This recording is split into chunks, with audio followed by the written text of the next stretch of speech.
It's Friday, and you know I'm getting down on Friday. I'm your host, Andrew, and this is Crypto Espresso, your teeny tiny daily shot of caffeinated crypto headlines.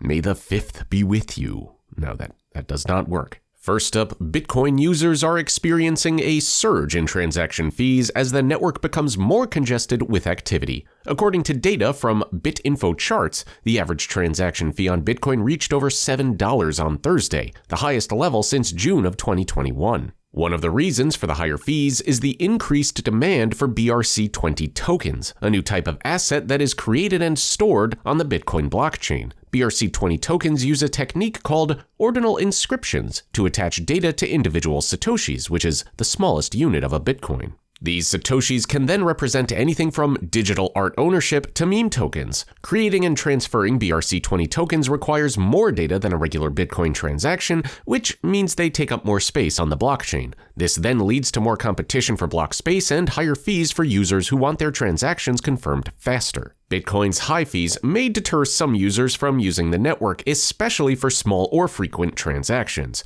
However, some solutions have been developed to address this issue, such as the Lightning Network, a second-layer protocol that enables fast and cheap off-chain transactions. OpenSats, a nonprofit that supports free and open source projects relating to Bitcoin, Nostr, and other technologies, has received a donation of $10 million from Start Small, a philanthropic initiative by Jack Dorsey, the co-founder of Twitter and Square. According to a statement by OpenSats, half of the donation will go towards the Nostr ecosystem, a new and growing network of open protocols for social networking. OpenSats believes that free software and open protocols are essential for a free and prosperous society, and that without them, modern society risks falling into digital totalitarianism. OpenSats operates as a 100% pass-through organization, meaning that all donated funds are fully associated to projects vetted by its board of directors, unless they are specifically designated for operational purposes. The board includes several core developers and contributors to Bitcoin and Nostr. In late April, Coinbase took legal action against the U.S. Securities and Exchange Commission to force the agency to clarify its rules on crypto assets.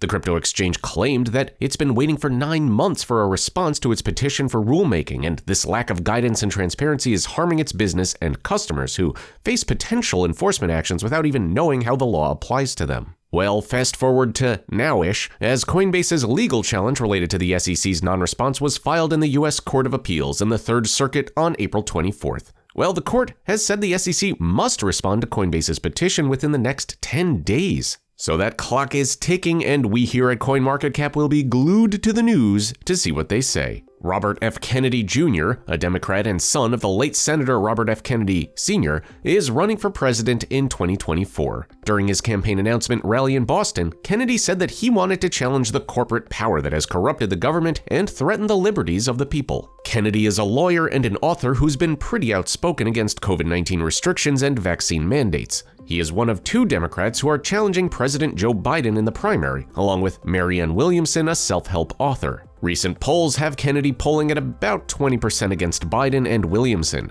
So why are we talking about him? Well, Kennedy shared a blog post by Ellen Brown, who wrote about the government's war on crypto. Additionally, Kennedy recently pushed back against the supposed environmental concerns around Bitcoin mining in a tweet thread. Well, now Kennedy is also scheduled to attend Bitcoin 2023, a major annual event for Bitcoin enthusiasts.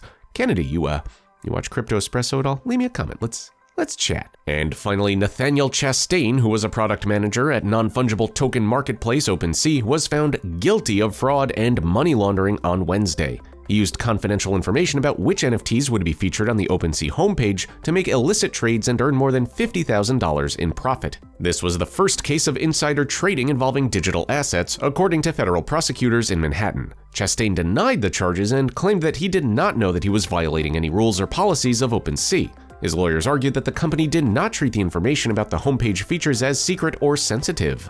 However, the prosecutors showed that Chastain used anonymous accounts to hide his transactions and then lied to cover his tracks. He also breached the confidentiality agreement that he signed with OpenSea when he joined the company. Chastain is scheduled to be sentenced on August 22nd by U.S. District Judge Jesse Furman, who oversaw the trial. And speaking of Fur-Man, here's an engagement spiel that should make you feel all warm and fuzzy inside. Like this video, subscribe to our YouTube channel, and click on that little bell icon to get buzzed whenever a new Crypto Espresso video goes live. How'd you like today's episode? Is your last name Kennedy? Well, just drop me a line in that comment section below because I read them and I take all that feedback to heart. And I also like hard-hitting interviews with presidential candidates, wink wink. Questions about our headlines or crypto in general? Why not take the plunge and ask Alex in that description below. Alex is always a great resource for all things Web3 and the metaverse, and that about does it for today and the week.